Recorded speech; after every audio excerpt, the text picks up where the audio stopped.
Senhor presidente, senhora vereadora Alcimeira, senhores vereadores,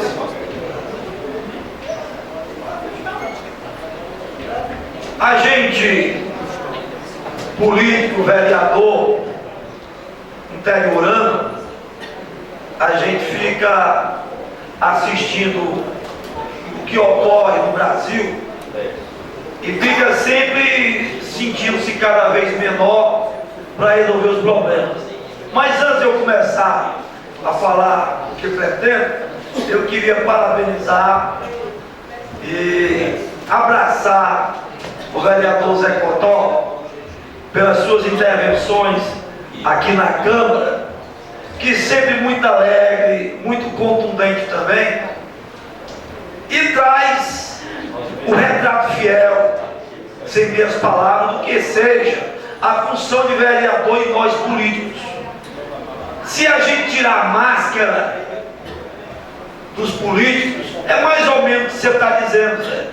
É mais ou menos isso aí, você foi muito fiel. E a coisa acontece, inclusive esses requerimentos para a construção de quadra, eu aboli, votei, está tudo bem, mas é só papel, porque o prefeito não vai acatar esse tipo de requerimento, que eu sei disso. No mais das vezes, é somente o requerimento que vai. Pode ser que o prefeito olhe e queira fazer, mas não é atendendo pleito de vereador, mas mesmo assim a gente tem que fazer. O nosso papel está cumprido, você requerer e nós aprovamos. Se vai ser feito, Deus queira que seja feito.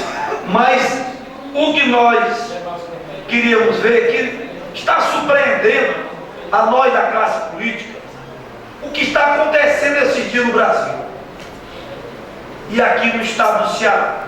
Eu queria falar exatamente sobre isso, quando no final eu explico que eu quero chegar em Morada Nova. Em junho teve um grande movimento popular das reivindicações públicas, em que o povo mostrou a sua insatisfação com a classe política. O nosso Congresso não votou ainda a reforma política. Então nós estamos vivendo um momento de tanta incerteza nesse jogo de partidos. Aqui no Ceará se criou dois novos partidos: o PROS, que abrigou o governador e sua trupe, e o Solidariedade, que é um pouquinho mais de oposição. Partidos que ninguém sabe para que vieram. São partidos que, enquanto não existir a reforma política, não, doutor Cavalcante, eu ia deixar a minha parte mais no final, mas você tocou no assunto que eu vou pedir opinião agora. Você veja só as contradições dos nossos deputados, nossos senadores. A reforma política, uma das coisas que eles mais criticam são tanto de partido. Consegue saber disso? 32 já existem nacionalmente. Mas veja só, toda vida que eu falo desse assunto que eu digo na Coisa do Seguinte, eu venho da vereadora. Felizmente eu não estou daqui hoje. Como é que nós podemos acreditar no Congresso que o impeachment de partido, a nossa justiça, e agora foi aberto mais dois partidos. Aí me diga a população se os partidos, se os deputados estão preocupados em diminuir partido. Não estão preocupados. Conversando hoje com o vereador Roberto, e eu sou indignado porque ninguém torce mais para Caruaru ser a cidade que eu. Ninguém torce, quando alguém tem igual. Até pessoal que os dois vereadores não. Mas você sabe que não vou não, não sou candidato não. Então, a realidade é o seguinte. Eu até citei para o vereador, e aqui quer citar para o outro vereador que de presente, porque se não passar essa votação, que isso é um desrespeito à população, não os vereadores representantes, isso é um desrespeito. Está na comissão e toda terça e toda quinta eles votam. Toda terça e toda quinta acabam não votando nada. Então os dois vereadores, eles têm a obrigação, me desculpa, que se isso não acontecer, fazer um movimento dentro da Caruaru, e eu estou para ajudar contra quem votou contra, ou então quem deixou de votar. Porque não vota contra a mesma coisa, não votando é votar contra. Existe uma conversa que a presidente é contra. Quem vota são em senadores. Os deputados tiraram a responsabilidade em cima deles. Como eles tiraram? Eles entraram com a emenda, mudando o projeto do Estado. Então, quando entra com a emenda, volta para o Senado. E o Senado agora está calculando. Então, os senhores vereadores têm a obrigação de fazer o movimento de ordem. Daqui coisa acontecer, vereador, se não acontecer, fazer o movimento e eu estou para ajudar. Porque isso é um desrespeito à nossa população. Um Aruaru, só eleitor tem 8.400 eleitores. Só eleitor. Um distrito com 65 quilômetros, está sério. O gestor faz de conta que dá mantimento lá, o pessoal lá faz de conta que são eleitores da Moura Nova e a não tem compromisso com o Aruaru, nem da Moura Nova, 80% não faz a sua feira. Ou seja, o povo é do Pacaembu, o Roberto sabe disso. Eu queria até que ele também se pronunciasse sobre isso. Então, isso tudo. Nós votamos uns senadores que não sabemos para nada, que não serve de nada, que não resolve nada, que é o todo-poderoso, e na realidade, quando vê o benefício da população, eles ficam lá pedindo pique no projeto. Toda terça-feira sai aqui os piques de associação que nós temos aqui, o Marquinhos, sempre depois dessa terça-feira, gastando dinheiro, aperreando alguém para acompanhar, porque ele também, como filho da comunidade, também se preocupa e na verdade não resolve nada. Ainda tem uma conversa aí com a presidente do Sacião. Mas me passa a sua obrigação como carro disso. Nós fizemos aqui a obrigação, mas não ficamos nisso, fizemos passar aquele emprego. Para quando a população cobrar, aí está aqui. Agora se os gestores não atenderam, problema dele. Então a realidade é essa. Então eu queria só agradecer a ser E conceda ao vereador Cavalcante, porque eu não quero que você tirar o raciocínio. Bom prazer. Que vai ter oportunidade de falar sobre o assunto. Aproveitando, vereador Cavalcante, essa insatisfação do povo, cabe também a nós vereadores a começar a fazer as nossas refletir no tocante ao assunto de votar em deputado federal, deputado estadual, senador, que eu nunca nem falei, dificilmente falo com o senador, e até presidente da República. Mas todo mundo só cobra de vereador. Ninguém cobra de governador, porque ninguém vê. Ninguém cobra de senador, agora o vereador não. O vereador é na comunidade.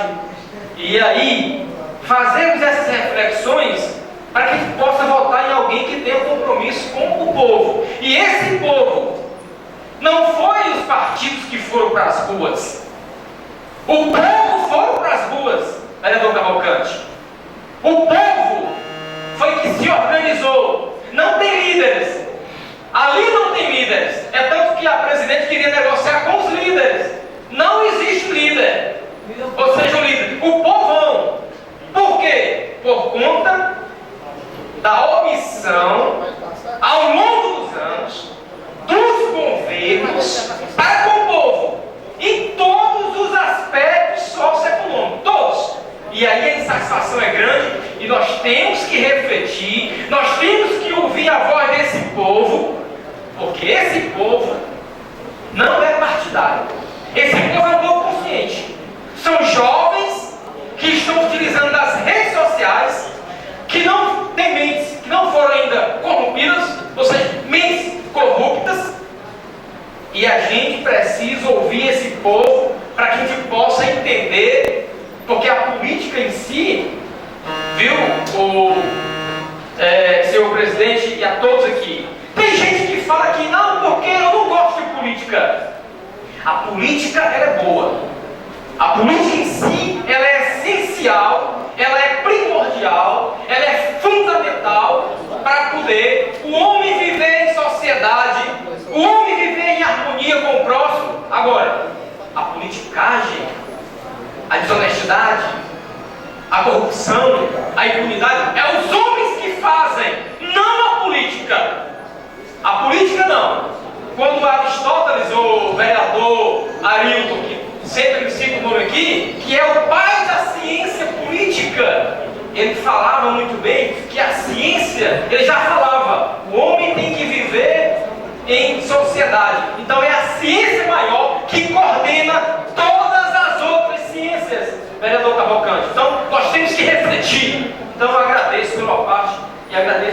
ele também que nos pelo tempo. Muito obrigado, vereador Giovanni. Como eu falava, a gente está assistindo uma dança de partidos, a coisa mais ridícula que o país pode assistir. Aí eu estava vendo a reportagem de hoje pela manhã. Veja aonde vai aquela história que o vereador Zé Cotó falou, que o governador distribui as verbas, as emendas e as verbas individuais, parlamentares. Aí veja bem, o PSDB do governador Tasso Gereissati, que já teve a hegemonia da Câmara, da Assembleia Legislativa do Ceará, terminou hoje de ficar sem nenhum deputado na Assembleia. As pessoas mais fiéis, como João Jair, terminou de sair. Marco Carlos saiu. Todos os deputados do PE, Fernando Urso saiu, Théo Menezes saiu. Todos saíram em busca do agasalho do governo. Enquanto o nosso partido, nosso país, estiver vivendo esse tipo de retrocesso político, em que as pessoas não têm compromisso com ideologia política e partidária, eles vão de acordo com as conveniências e as circunstâncias. É difícil se fazer um discurso político sério neste país. A gente tem que fazer um discurso, ou Maria vai com as outras, ou ficar isolado. Agora eu confio muito no ex-governador, homem público, que eu reputo, um dos mais coerentes que pisaram no solo desse estado do Ceará, Tasso Gereissati. O Tasso Gereissati, para mim, ele é um monumento histórico de pessoas de decisão, de fibra. Ele perdeu todos os deputados, todos, 100%, mas ele não se curvou. Convidaram para ele ser candidato a algo, ele disse que não, como fez da outra vez. Ele disse: passei 12 anos no governo, agora 12 anos do Ferreira Gomes, se eu voltar, é uma oligarquia, tem que dar espaço aos nossos. Ele perdeu todo esse povo e está filiando o novo PSDB com médicos, advogados, engenheiros, profissionais liberais, pessoas sem vícios políticos. Aí eu digo agora, rapidamente lembrando, ele modernizou a gestão pública do Ceará. Naquela época que tinha as gonzagueiras, os atrasos de pagamentos, os governos sem estrutura, Tasso Gereissati mudou. Fez um governo moderno e obrigou a que os sucessores dele fizessem a mesma coisa. Hoje no estado do Ceará não se fala mais em atraso de funcionário, não se fala mais em nada, porque ele modernizou o modelo de gestão. E agora ele vai modernizar de novo. Nos bastidores, sem ninguém ver, mas vai sentir. Ele vai conseguir modernizar a política do Ceará, colocando sangue novo, pessoas sem vícios na política do estado do Ceará. Agora, de tudo isso, eu volto ao meu discurso inicial. Quando se cria partido sem ideologia, sem compromisso, sem plano de ação, aí barra-se o da Marina Silva, a rede de sustentabilidade. O partido, o único que tinha pelo menos um norte, uma diretriz programática, o TSE terminou de barrar. E o sonho, talvez fosse esse o sonho das ruas. Não estou dizendo que Marina Silva fosse a salvação da pátria, não. Sem nem se seria uma boa governante, ou vai ser, que vai ser candidato por outro partido, mas pelo menos era uma opção para o povo de fazer algo diferente. E não vai terminar tendo, o povo vai ser obrigado a votar no que está aí. Se não tem outra coisa, vai votar na mesma coisa. Então o Brasil tem essa dificuldade de modernizar-se, de vencer barreiras por causa do vício da corrupção desenfreada. As pessoas não têm coragem de ser líderes por seus ideais. Eles buscam amparo financeiro e profissional, buscam cargos públicos. É por isso que tudo que é deputado, criado próximo, Partido Republicano da Ordem Social. Próximo. Ninguém sabe nem o que é. E já foi uma cambada de deputados para esse partido, porque vai ficar sob a alçada e a garantia do governo do Estado. Esse tipo de coisa a gente vai vendo sempre o retrocesso. Agora, quem somos nós? Quem somos nós? Nós somos a rolinha que traz a gota d'água para apagar o incêndio. Mas vamos fazer a nossa parte. Vamos ficar falando que isso é um verdadeiro absurdo. Pode um dia que aconteça a reforma política e esse Brasil faça uma política com seriedade, porque na realidade a política do Brasil anunciará a nossa política. Por mais discurso que a gente faça, a gente nem remenda. É coisa vazia, porque faz pena, nos constrange, nos coloca tão impotentes quando a gente vê essa corrupção branca correndo frouxa por aí. Agora eu queria concluir com a situação que já entra e envolve diretamente a nossa administração municipal. Eu já tinha me referido há dias passados, e é aquela história que eu disse no discurso da semana passada, que se a gente errou, não vamos errar mais.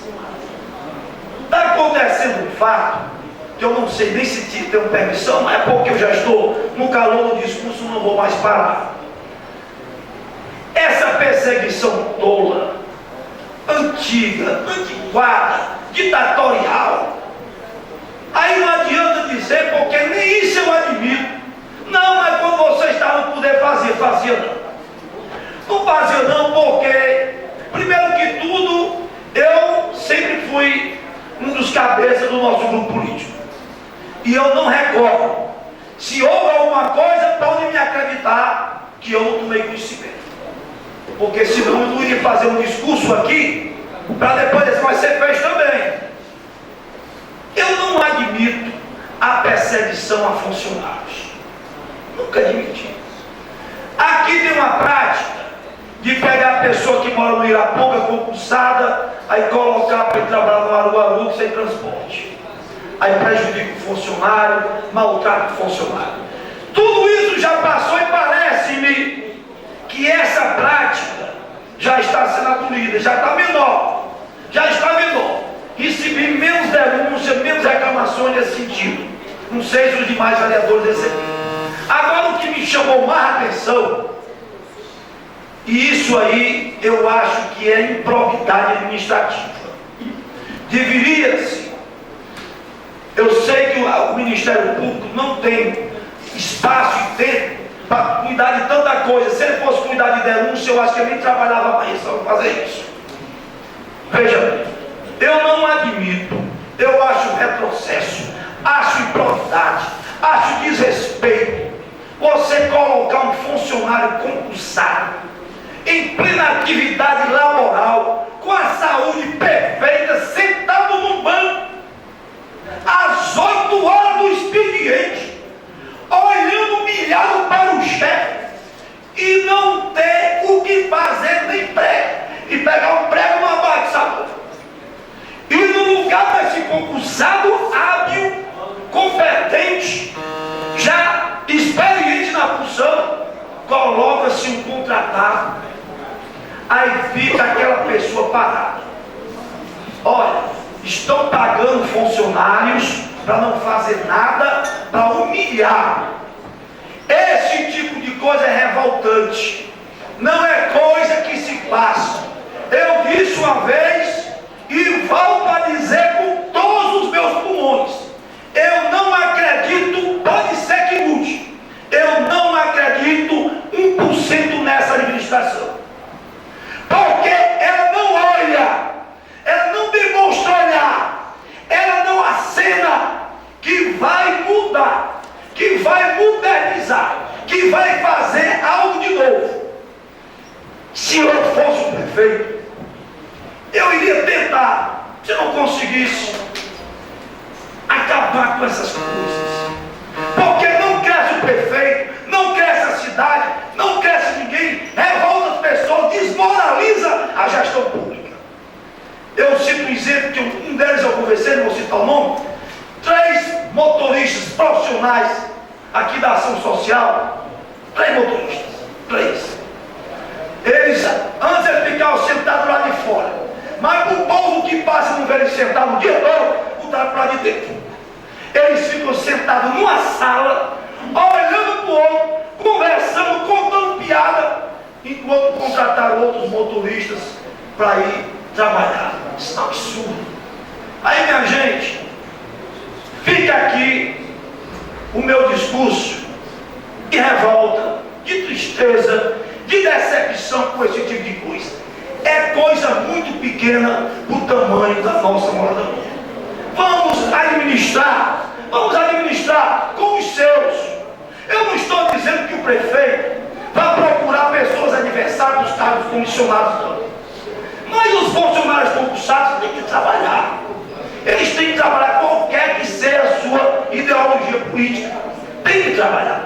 Então, esse aí é um apelo que nós queremos fazer na tribuna, que a nossa arma quem tem é dizer que respeite as pessoas, porque essas pessoas que estão trabalhando são filhos da Moral Nova, são pessoas que querem plantar alguma coisa para o nosso desenvolvimento. Então, fica esse nosso apelo para que o mínimo de modernidade, o mínimo de consciência aconteça com essa administração.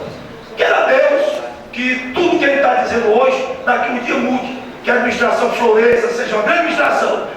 Mas eu digo uma coisa que os nossos antigos diziam: maus princípios desastrados fins. Eu não acredito enquanto não acenar que vai passar por cima. Olha, o governo Adler, eu não vou nem citar as pessoas, eu particularmente, as pessoas não vão estar do Adler. Ele teve todos os defeitos. Todos os defeitos ele teve. Mas tinha um. Ele não olhava as pessoas com a bandeira do partido. Não teve essa história. Ele criou uma marca. Todo filho de Moradia Nova que se formava poderia ser coruja, cabaré, qualquer pássaro que fosse. Ele trazia para trabalhar na Moradia Nova. Quer dizer, pelo menos nesse ponto, ele assinou e deixou um exemplo para os gestores que quiserem aprender. Um abraço.